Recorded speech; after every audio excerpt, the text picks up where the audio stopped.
Bit about my background. I started my first company in 2011, was a recruiting agency, and grew that business for a few years, and then started this company, Getro, about 5 years ago. And I think it's really important to give you some context about who I am and what my company is, because I think like the context is so important anytime there's advice given in general. So I'm going to start with that and give some context about who we hired. But before that, Alec thought it would be interesting for me to join just to give like a kind of a back of house share about what it was like for me and my role to hire a UX researcher, and just to be as transparent as I possibly can around what I was feeling, my frustrations, my confusion, things that were exciting, in case it helps you in navigating conversations with people who are, you know, in a leadership role or in a CEO role. This is our team. We're a remote team, so we've been remote from the beginning of the company. We have people across 9 different countries, multiple time zones, and that can be challenging sometimes. And we got to a point in the business right around December of last year where the core business was growing kind of stably, but we started to see a really big new opportunity. And we had just hired a new product manager, a senior PM, and we were kind of saying, okay, we want to go capture this new opportunity. And myself and my co-founder as entrepreneurs were like, okay, we know what to do. Like, let's just do it. And he's kind of like, I don't know. Like, have we talked to customers? Have we done customer discovery? What are we really basing this off of? I can't just take your idea and go build an amazing product. There's clearly no UX research being done here. I think we should do that. And I was kind of like, I don't know what UX research is. It sounds great, but can't you do that? Like, you're a product manager, and we have a designer. Can't the designer do that? And he's like, no, not exactly. And so my co-founder and I were kind of confused because we didn't think it made sense to hire a full-time UX researcher. And so we were kind of in this debate. And I ended up reaching out to Alec through a community that we're both in, and I was kind of like, hey, we're getting this feedback from our senior PM, and I'm not sure what to do. And he introduced me to a woman named Jeanette. I covered that. He introduced me to a woman named Jeanette, and Jeanette's background is in UX research. She led UX research at Uber Eats, and she's an expert in residence at First Round Capital, which is a venture fund. And I started talking to Jeanette, and we scoped a work agreement that was basically a consulting project. So she would come on board for a period of hours every week to help us do some UX research on this new idea. And we went through a journey that I'll share more about. At the beginning, I wouldn't say I was skeptical about UX research. I thought it was an awesome topic. I just didn't know how she was going to come into the organization from completely outside and quickly ramp up to create value. And so at the end of the day, I just saw it as an experiment. And I think because of Jeanette's experience and kind of her pedigree, the reference from Alec, we scoped a small project to start. And that was, for me, helpful so that I could build trust with Jeanette. And at that point, the whole product team had kind of banded together to be like, we need UX research. And so my co-founder and I were like, cool, okay, let's just do this project. And you know, if she finds the things that we thought anyway, then we'll be validated. And if she finds different things, then we'll be wrong, and that's great because we'll learn what's real. So what's the downside? And we did a bunch of different things with Jeanette, and she was really well structured in her work. I'm just showing just some like pictures of things, that little exercises that she ran us through. And at the end of the work, this was basically the outcome. And it looks really small to me as the CEO. And if she would have said at the beginning, this is going to be our outcome, I would have probably said, I don't think this is a good fit. Like, what is this? It's not enough. But now, after having gone through this process, what I realize is there's actually so much packed into this, which was for us, what is the core problem that we're trying to solve? Who is the user that we're solving that problem for? And what is their experience day to day? What are their pain points? What do they care about?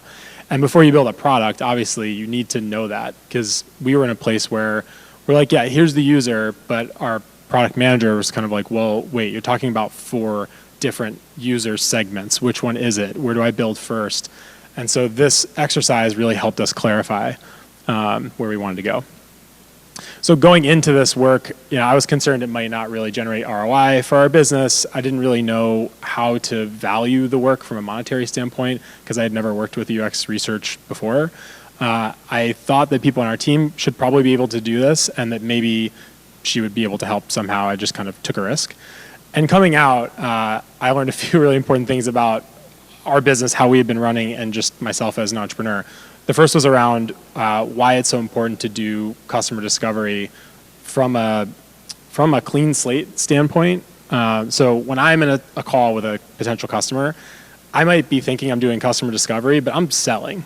My background's in sales, I'm the CEO of the company, and even if I don't think I am, I think if everyone in this room listened to a recorded call from me and a potential customer, you would always be like, yeah, he's definitely selling. And that's not good if you're actually getting someone to like you and then they're telling you what they think you want to hear instead of the hard thing, which is that they don't actually care about what you're doing. She taught us how to structure customer personas, and not just at a really high level where we were at, but getting really specific about their needs and their pain. Why UX research is a good critical step. She was external, so she could tell us things that our customers were telling her. She actually ran a lot of the discovery calls herself. And then I just thought Jeanette was awesome. And I wanted to give that context before I just came in and started giving advice, because I think it's important to know where I kind of came from in my journey. But these are some things that I would say if you're, I know that the folks in this room are probably across many different types of organizations, big corporate organizations, smaller companies, maybe you're doing freelancing or maybe you're full-time. I think the context here would be if you're going into a smaller company, either in a full-time role or you're coming in as a consultant to add value, these are some things that I would definitely keep in mind.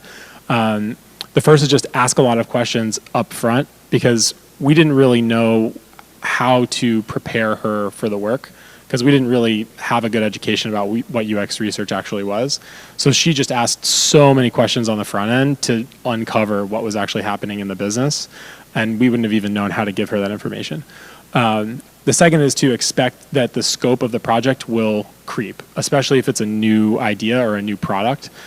Inherently, we don't really know what we're doing until we go in and start doing it. But she set really strong guardrails, which was important, because I think if it had expanded 2 or 3x bigger than what we envisioned, it would have also become 2 or 3x more expensive, and that would have been a big problem for us. But she would have been kind of trapped at that point, right? So she really set the guardrails and was kind of like, okay, yes, that's a really good idea, but let's put that in the parking lot if we decide to go deeper on this. But here's the scope that we're focused on right now. And that was helpful for me. The next is to be proactive in communication. So when things were coming up in the research, in the process, and working with our team members, my day-to-day, at that point and still, it's like I'm on customer calls, I'm taking internal meetings with our team, I'm fundraising, talking to investors. This is in the pie chart of my time was probably 5% or 2% or even less. So by the time I was talking to her about her results, I wasn't involved in any of the conversations she had really with my team or our customers. So whenever she was learning something that she thought was important, she would proactively raise that up. Organizing using the company's best practices. So when she came in, she had her own system of organizing docs, and it was really different than how we organize docs. Even just as simple as where is the file? Is it in a folder? Is it in a nested folder? Are we using Google Docs? Are we using Notion? And so that actually created a lot of friction at the front end, because she had all these docs, and I was kind of like, where's the doc? I don't have time to go find the doc in the third nested place of the docs. And so she actually totally shifted her way of working to adapt to how Getro works internally. And it was really smooth after that. Making sure all the stakeholders are engaged. So there was one point in the process where another PM on the team hadn't really been involved in the work, and she, her confidence in the work started to decrease because she had no context. And I don't think Jeanette realized that she was an important stakeholder. So you're kind of parachuting into an organization, and as fast as possible, you have to figure out who matters here. And at the end of the day, when it comes to outcomes, who needs to sign off on this, who needs to have buy-in, and what does that look like? And if you can get that on the front end, it just makes your life so much easier. Focusing on the outcomes, I think, is really important. And, I think that's when you're building a new product, or even building new features or working in a new market. Like in my role, I understand that it's hard to know exactly what the outcome's going to be because inherently it's a process of discovery. But to know that at the end of this period of time, here's the things that we're going to have learned, regardless of which direction that goes in, is really important for me. Check in periodically on value expectations. So Kristen is your name, right? Kristen talked about this a little bit, but just always checking in to say, hey, what is your expectation of this work? And is it meeting that expectation or not? And how can we realign? And we realigned with Jeanette a few times, and it was really helpful and helped keep us on track. And the last one is own your expertise. And this is, I'm not really sure how to put this into words, but I'll try. You guys have a really deep functional expertise in UX research. In this context for me, I had zero expertise in that. And Jeanette, at a couple points in time, kind of said, like, yes, I know that that's your opinion, that you think we should kind of like go run the discovery process like this, but let me share some insight with you about how things have worked in my past, work experiences and why I think we should do it this way. And it was gentle, but it was also like, I'm the expert. That's why you hired me.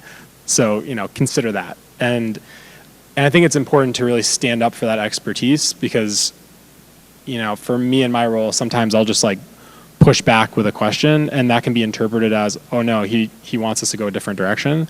But I actually really value it when someone stands up and says, hey, look, I'm an expert here. This is my experience. And, I'm backing up my opinion with a lot of data and you just like threw a random question at me, right? So I think it's really important to stand up for that.